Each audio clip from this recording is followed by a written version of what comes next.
Bank విషయంలో Kavya help తీసుకోవాలని రాజ్ అనుకుంటాడు. ఇక ఆ విషయాన్ని కావ్యకి చెప్పాలని తన చుట్టే తిరుగుతూ తనని ఇంప్రెస్ చేయడానికి ప్రయత్నిస్తూ ఉంటాడు. ఇక ఇంతలో రాజుకి మేనేజర్ ఫోన్ చేసి రేపు బ్యాంక్ ఆఫీసర్స్ మన ఆఫీస్కి వస్తున్నారంట, మనీ ఎప్పుడు కట్టేది డేట్ చెప్పాలంట, లేకపోతే జప్తు చేస్తామంటున్నారు అని చెప్తూ ఉంటాడు. ఇక రాజు అయితే కంగారు పడద్దు, నేను రేపు చూసుకుంటానని చెప్తాడు. ఇక తను గదిలోకి వచ్చేసరికి కావ్య తనని చూసి నవ్వుతూ ఉంటుంది.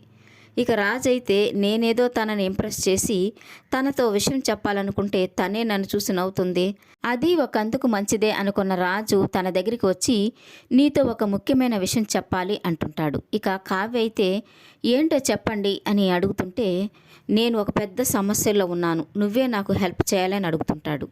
ఇక కావ్య అయితే ఒక్కసారిగా షాక్ అయిపోయి ఏం జరిగిందండి చెప్పండి అని కంగారు పడిపోతూ అడుగుతూ ఉంటుంది.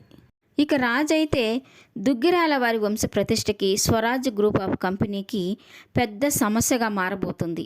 తాతయ్య తన స్నేహితుడి కోసం 100 కోట్లకి బ్యాంకులో షూరిటీ సంతకం పెట్టాడు. ఇప్పుడు ఆ బ్యాంకు వాళ్ళు ఆ 100 కోట్లు తిరిగి కట్టకపోతే మన ఆస్తుల్ని జప్తు చేస్తామంటున్నారు, డబ్బులు కట్టాల్సిన నందగోపాల్ పారిపోయాడు అని రాజు చెప్పడంతో ఇక కావ్య అయితే మన కుటుంబానికి ఇంత పెద్ద కష్టం వచ్చిందా అని షాక్ అయిపోతూ ఉంటుంది.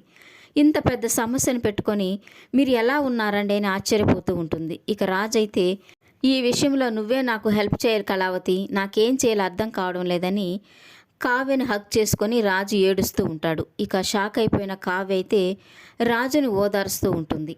ఇక కావ్య రాజుకి ఈ బ్యాంకు వాళ్ళకి డబ్బులు కట్టాల్సిన విషయంలో ఎలాంటి సలహా ఇస్తుంది, ఎలా హెల్ప్ చేస్తుంది అనేది కమింగ్ ఎపిసోడ్లో తెలుసుకుందాం.